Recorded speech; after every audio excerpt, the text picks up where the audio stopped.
Islamic state പോപ്പിനെയാണോ ഇപ്പോൾ ലക്ഷ്യം വെച്ചിരിക്കുന്നത്? പോപ്പിനെ കൊല്ലും എന്നവർ ഭീഷണിപ്പെടുത്തിയിട്ടുണ്ട്. പോപ്പ് സ്പെയിനിലേക്ക് ചെന്ന് കഴിഞ്ഞാൽ, സ്പെയിനിൽ വേൾഡ് ഫുട്ബോൾ ലോകകപ്പ് നടക്കുകയാണ് അല്ലേ? അതെ. അപ്പോൾ അങ്ങനെ ചെന്ന് കഴിഞ്ഞാൽ പോപ്പ് അവിടെ വിസിറ്റ് ഷെഡ്യൂൾ ചെയ്തിട്ടുണ്ട്. പോപ്പ് ചെന്ന് കഴിഞ്ഞാൽ പോപ്പിനെ കൊല്ലും എന്നാണ് ഇസ്ലാമിക് സ്റ്റേറ്റ് പറയുന്നത്. അവരതിൻ്റെ പ്രചരണം തുടങ്ങിക്കഴിഞ്ഞിട്ടുണ്ട്. ഒരുപാട് സ്ഥലങ്ങളിലായിട്ടുണ്ട്. അതിൻ്റെ വാർത്ത കൊടുത്തുകൊണ്ടിരിക്കുന്നത് ഒരു പ്രത്യേക സംഘമാണ്. അതും ശ്രദ്ധിക്കണം. ജിഹാദ് ടെററിസം ത്രെട്ട് മോണിറ്ററിംഗ് എന്ന് പറയുന്ന ഒരു സംഘം. ജിഹാദ് ടെററിസം ത്രെട്ട് മോണിറ്ററിംഗ്, ജിഹാദിൻ്റെയും ഭീകരവാദത്തിൻ്റെയും ഭീഷണിയെ നിരീക്ഷിച്ചു കൊണ്ടിരിക്കുന്ന കാര്യമാണത്. ആ ഒരു സംഘമാണ് ഇത് കണ്ടെത്തിയിട്ട് റിപ്പോർട്ട് ചെയ്തിരിക്കുന്നത്. ഈ മുസ്ലിങ്ങൾ IS ആവശ്യപ്പെടുന്നത് ഒരു കാരണവശാലും അദ്ദേഹം അവിടെ സ്പെയിൻ സന്ദർശിക്കരുത് പാപ്പ എന്നാണ്. പാപ്പ അത് ചെയ്യാൻ പാടില്ല എന്നാണ് അവർ പറയുന്നത്. അതിനൊരു ചരിത്രപരമായൊരു കാരണവും ഒരുപാടുണ്ട്. അതെന്താണെന്ന് വെച്ച് കഴിഞ്ഞാൽ,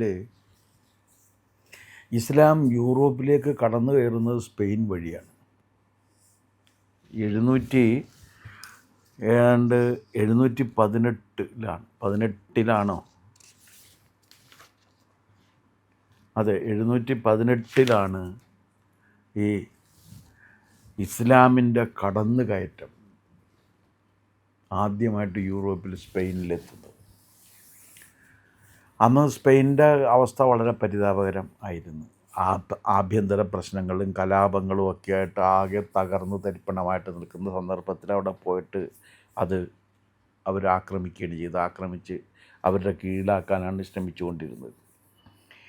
827-902 വരെയുള്ള പ്രദേശങ്ങളിൽ ഇറ്റലിയിലെ സിസിലി പ്രദേശം മുഴുവൻ ഇവർ ആക്രമിച്ച് കീഴ്പ്പെടുത്തി. മുസ്ലിം ഇങ്ങനെ ഇസ്ലാമിൻ്റെ പകർച്ച വരുന്നത് അങ്ങനെയാണ്.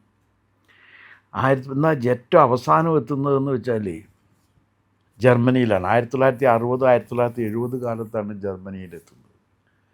അതെങ്ങനെയാണെന്ന് വെച്ച് കഴിഞ്ഞാൽ, തുർക്കിയിലെ മുസ്ലിം തൊഴിലാളികൾ അതിഥി തൊഴിലാളികളായിട്ടാണ് അവിടെ എത്തുന്നത്. നമ്മുടെ ഇവിടെ ബംഗ്ലാദേശുകാർ അതിഥി വരുന്നത്. അവർക്ക് അന്ന് കൊടുത്ത ഓമന പേരാണ് ഗസ്റ്റ് വർക്കേഴ്സ് എന്നുള്ളത്. ആ ഗസ്റ്റ് വർക്കേഴ്സ് എടുത്തിട്ടാണ് ഇവിടെയും ഗസ്റ്റ് വർക്കേഴ്സ് എടുത്തത്. അത് പക്ഷേ ആരും അറിഞ്ഞില്ല. അതിഥി തൊഴിലാളി മതി എന്ന് പറഞ്ഞ് എനിക്ക് തോന്നുന്നു പിണറായി ആണെന്നാണ് ആദ്യമായിട്ടത് പറഞ്ഞത്. അവർ കമ്മ്യൂണിസ്റ്റുകാരാണ് പറഞ്ഞത്. എന്ത് വൃത്തികേടും തുടങ്ങി വെക്കുന്നതിൻ്റെ ഒന്നാം സ്ഥാനത്ത് കമ്മ്യൂണിസ്റ്റുകാരുണ്ടാകും. അത് പിന്നെ അവരെ പറഞ്ഞിട്ട് കാര്യമായില്ല. ഇത് UK-യിലാണെങ്കിൽ 1880 തുടങ്ങി ഇസ്ലാമിൻ്റെ പടർന്നു കയറ്റമുണ്ട്.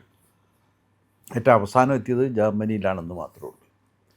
പക്ഷെ ഇത് വന്നിട്ട് എന്താ ചെയ്തതെന്ന് വെച്ച് കഴിഞ്ഞാൽ, ഈ ക്രിസ്ത്യൻ ഇസ്ലാം മുസ്ലിങ്ങൾ ഇതിനിടയിൽ മുസ്ലിങ്ങൾ ജെറൂസലം കീഴടക്കി. ജെറൂസലം എന്ന് പറഞ്ഞാൽ ക്രിസ്ത്യാനികളുടെയും യഹൂദന്മാരുടെയും വിശുദ്ധ ഭൂമിയാണ്. നമ്മൾ കേട്ടിട്ടില്ലേ, സിനിമാ പാട്ട് കേട്ടിട്ടില്ലേ, ജെറൂസലമിലെ സ്വർഗദൂത യേശുനാഥ എന്ന് പറഞ്ഞിട്ടുള്ള പാട്ടൊക്കെ ജെറൂസലം ആണ്. ബൈബിളിലാണെങ്കിൽ എപ്പോഴും പരാമർശിക്കുന്നത് ജെറൂസലത്തെക്കുറിച്ചാണ്. ജെറൂസലം പുത്രിമാർ എന്നൊരു പ്രയോഗം തന്നെ ബൈബിളിലുണ്ട്. അതിലൊരു പ്രത്യേകത ഉള്ളത്, ജെറൂസലം പുത്രിമാർ ഗർഭം പേറിയിരുന്നത് രക്ഷകനെ പ്രസവിക്കാൻ വേണ്ടിയിട്ടായിരുന്നു. ലോകത്തിൻ്റെ, അതായത് അവരുടെ വംശത്തിൻ്റെ രക്ഷകന് ജന്മം കൊടുക്കാൻ വേണ്ടിയാണ് ഓരോ ജെറൂസലം പുത്രിയും ഗർഭം പേറിയിരുന്നത്. ആ ജെറൂസലം ആക്രമിച്ചു കഴിഞ്ഞപ്പോഴേക്കും എന്ത് ചെയ്യുമെന്ന് വെച്ചാൽ,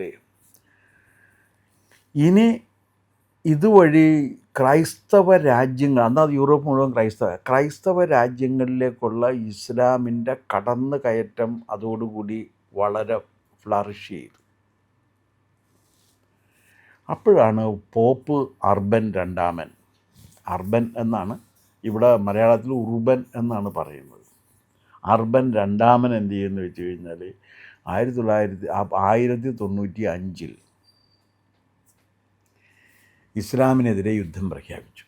അതാണ് കുരിശ് യുദ്ധമായി വളർന്നത്.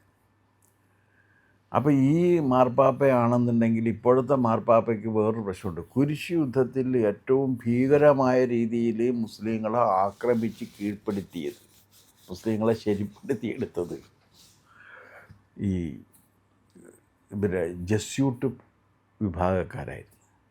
ഇഗ്നേഷ്യസ് ലയോളയുടെ നേതൃത്വത്തിൽ രൂപം കൊണ്ട ജസ്യൂട്ട് സഭക്കാരായിരുന്നു അതിനൊക്കെ നേതൃത്വം കൊടുത്തത് എന്നാണ് പറയുന്നത്. ഇദ്ദേഹം ജസ്യൂട്ട് സഭക്കാരനാണ്, ഇപ്പോഴത്തെ പോപ്പ്. ഇതിൻ്റെ ഒരു പശ്ചാത്തലമാണ്. അപ്പോൾ ഒരു മുസ്ലിം ക്രിസ്ത്യൻ സംഘർഷം തുടങ്ങുന്നത് ഇത് നേടിയെടുക്കുന്നതിന് വേണ്ടിയിട്ടാണ്. അതിനിടയിൽ വേറൊരു കാര്യമുള്ളതെന്ന് വെച്ചാൽ പോപ്പ് ഒരു കാര്യം കൂടി പറഞ്ഞു. ജെറൂസലം മോചിപ്പിക്കാൻ പോയി അതിൽ പങ്കെടുക്കുന്നവരുടെ പാപങ്ങൾ മുഴുവൻ വിമോചിക്കപ്പെടും എന്ന് പറഞ്ഞു. പാപവിമോചനത്തിന് അധികാരം പോപ്പിനുണ്ടല്ലോ, അങ്ങനെയുണ്ട്. അതെ.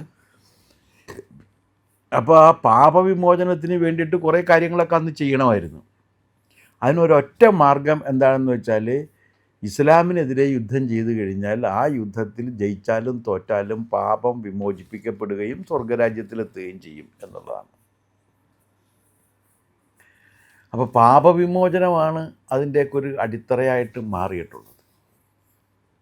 അപ്പോൾ പാപം വിമോചിപ്പിക്കാൻ എല്ലാവർക്കും താല്പര്യമുണ്ട്. കാരണം പാപം പോയിക്കോട്ടെ എന്ന് കരുതിയിട്ട് അതൊരു ഇൻസെൻറ്റീവായിരുന്നു. കാരണം ഒരു മതപരമായ ദൗത്യം കൂടിയാണ്. ഇസ്ലാമിനെ സംബന്ധിച്ചിടത്തോളം ഏത് യുദ്ധവും മതപരമായ ദൗത്യമാണ്. അപ്പോൾ ക്രിസ്ത്യാനികൾക്കും അങ്ങനെ ഒരു മതപരമായ ദൗത്യം ഇതിനകത്തുണ്ട് എന്ന് സ്ഥാപിക്കുന്നതിന് വേണ്ടിയാണ് ഈ പാപവിമോചന അധികാരവും കൂടി, അല്ലെങ്കിൽ അതിൽ പങ്കെടുക്കുന്നവർക്ക് പാപവിമോചനം കൂടി ഉണ്ടാകും എന്ന ഒരു അഡീഷൻ ഇതിനകത്ത് ചേർത്തത്.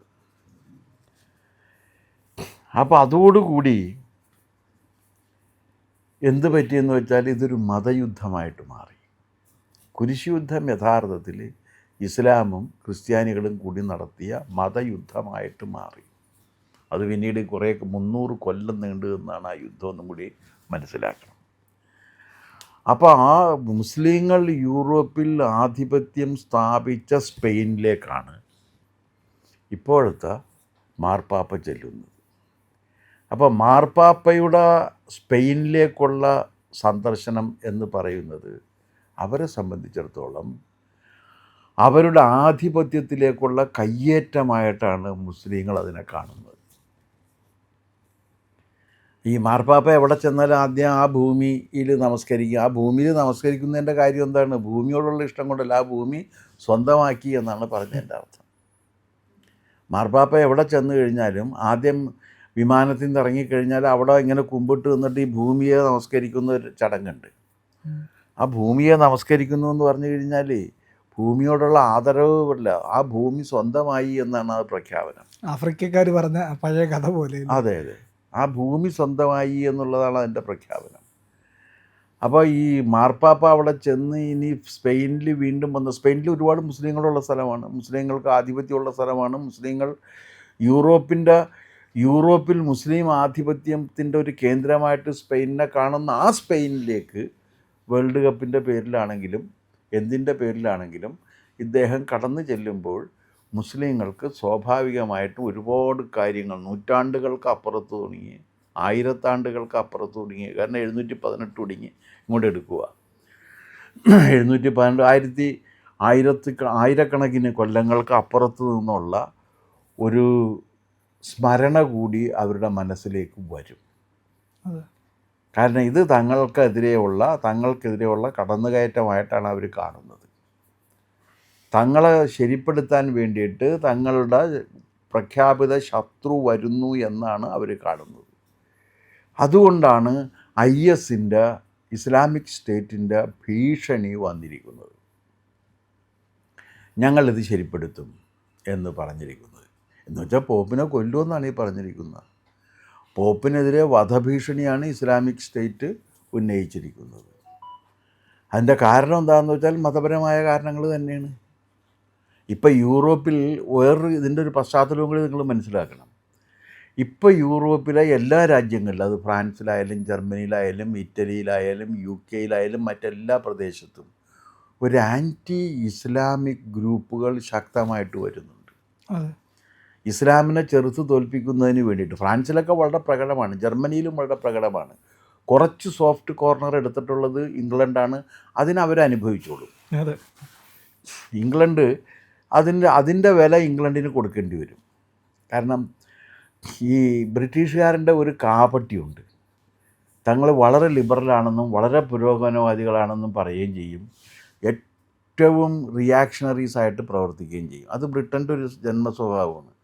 അവർ ജനാധിപത്യം കണ്ടുപിടിച്ചു എന്നും പറയും. മറ്റേ മഹാരാജാവിൻ്റെ കീഴിൽ പ്രവർത്തിക്കുകയും ചെയ്യും. മഹാരാജാവിന് ജനാധിപത്യം ബാധകമല്ല, ബാക്കിയുള്ള ജനങ്ങൾക്കാണ് ജനാധിപത്യം. രാജാവും ജനം ജനവുമാണ്. ഞങ്ങൾ ഭയങ്കര സെക്കുലറാണെന്ന് പറയുകയും ചെയ്യും. 23 മറ്റേ അവരുടെ ഹൗസ് ഓഫ് ലോർഡ്സ് ഉണ്ടല്ലോ, അതിൽ 23 പേര് അവരുടെ സഭയിലെ ബിഷപ്പുമാരെ എടുത്ത് വെക്കുകയും ചെയ്യും അംഗങ്ങളായിട്ട്. എന്നിട്ട് പറയും ഞങ്ങൾ ഭയങ്കര സെക്കുലറാണെന്ന് പറയും. ഇത് പ്രചരിപ്പിക്കാൻ ഇന്ത്യയിലും ആളുകളുണ്ട്. ബ്രിട്ടൻ്റെ ഒരു ജനാധിപത്യം, എന്ത് ബ്രിട്ടൻ, ഇതെങ്ങനെയാണ് ജനാധിപത്യമാകുന്നത്, ഇതെങ്ങനെയാണ് സെക്കുലറിസം ആകുന്നത്? അവർ ഈ മറ്റേ ഹൗസ് ഓഫ് കോമൺസ് ഉണ്ടല്ലോ, ഈ ജനാധിപത്യ വേദി, അതിനവരത്ര കണക്ക് കൂട്ടിയിട്ടില്ല. കാരണം ഭരണത്തിൻ്റെ തലവൻ രാജാവ് തന്നെയാണ്. രാജാവിനെ തലവനാക്കി വെച്ചുകൊണ്ടുള്ള ജനാധിപത്യം, ഇതെന്ത് ജനാധിപത്യമെന്ന് മനസ്സിലാവുന്നില്ല. ഈ അമ്മ സംഘടന ഉണ്ടാക്കിയപ്പോഴേക്കും അങ്ങനെ ഉണ്ടായിരുന്നു. അമ്മ സംഘടന ഉണ്ടാക്കിയപ്പോഴേക്കും മമ്മൂട്ടിക്കും മോഹൻലാലിനും വീറ്റോ പവർ കൊടുത്തുകൊണ്ടാണ് ആ സംഘടന ഉണ്ടാക്കിയത്. അപ്പം ഞാൻ ചോദിച്ച്, ഇതെന്തൊരു ജനാധിപത്യം? ഈ സംഘടന ഉണ്ടാക്കാൻ വേണ്ടിയുള്ള ഉപദേശം കൊടുത്തുകൊണ്ടിരുന്നത് എൻ്റെ സ്നേഹിതൻ ജോൺ പോളായിരുന്നു. അപ്പോൾ ജോൺ പോളിനോട് ഞാൻ ചോദിച്ച്, ഇത് എന്ത് സംഘടനയാണ്? അപ്പോൾ ഇതെന്ത് ജനാധിപത്യം? അമ്മയിൽ സിനിമയിൽ ജനാധിപത്യം ഇല്ല, അത് നിനക്കറിയില്ലേ എന്ന് ചോദിച്ച്. അപ്പോൾ ആ രീതിയിൽ ബ്രിട്ടീഷുകാരുടെ ജനാധിപത്യം ഇത്രയേ ഉള്ളൂ. അപ്പോൾ ഈ മൊത്തത്തിൽ യൂറോപ്യൻ രാജ്യങ്ങളിൽ നിന്ന് വലിയ രീതിയിലുള്ള ഇസ്ലാമിനെതിരെയുള്ള ചെറുത്തുനിൽപ്പ് കൂടി വരുന്ന കാലത്ത് പോപ്പിൻ്റെ സന്ദർശനം അവർ ടോളറേറ്റ് ചെയ്യില്ല എന്നാണ് അവർ പറഞ്ഞതിൻ്റെ അർത്ഥം. അല്ലാണ്ട് പോപ്പിനെ കൊല്ലുമെന്നല്ല, പക്ഷേ പോപ്പിനെ ഞങ്ങൾ ഭീഷണിപ്പെടുത്തുന്നു. ഇന്ത്യ ലൈവ് പതിവ് പോലെ നമ്മൾ പറയുകയാണ്, മാധ്യമങ്ങളിൽ വരാത്ത, മറ്റു മാധ്യമങ്ങൾ പറയാത്ത വാർത്തകളാണ് നിങ്ങളുടെ മുന്നിലേക്ക് കൊണ്ടുവരുന്നത്. ഇത് പറയാൻ ഞങ്ങൾക്ക് പ്രേരണയും ശക്തിയും നിങ്ങളാണ്. നിങ്ങൾ ഞങ്ങളുടെ കൂടെ ഉണ്ടാവണം. ഞങ്ങളുടെ ചാനൽ സബ്സ്ക്രൈബ് ചെയ്യണം. നമുക്കൊരു ചാനൽ കൂടിയുണ്ട്, C4N, C4N മലയാളം. കൂടുതൽ വാർത്തകൾ നമ്മുടെ ഈ പ്ലാറ്റ്ഫോമിൽ തന്നെ കൊടുക്കാൻ കഴിയാത്തതുകൊണ്ടാണ് C4Nൽ പുതിയ വാർത്തകൾ കൊടുക്കുന്നത്. അപ്പോൾ ആ ചാനലും കൂടി ഒന്ന് സബ്സ്ക്രൈബ് ചെയ്യണം. ഇന്ത്യ ലൈവ് ഉറപ്പായിട്ടും ചെയ്യണം. C4N കൂടെ, C4N, C എന്ന് പറഞ്ഞാൽ ക്രെഡിബിൾ, ഫോർ എൻ നേഷൻ, രാജ്യം. നമ്മുടെ രാജ്യത്തിന് വേണ്ടിയാണ്.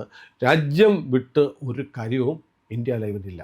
അതുകൊണ്ട് ഞങ്ങളുടെ കൂടെ ഉണ്ടാവണം എന്നുകൂടി അഭ്യർത്ഥിക്കുന്നു.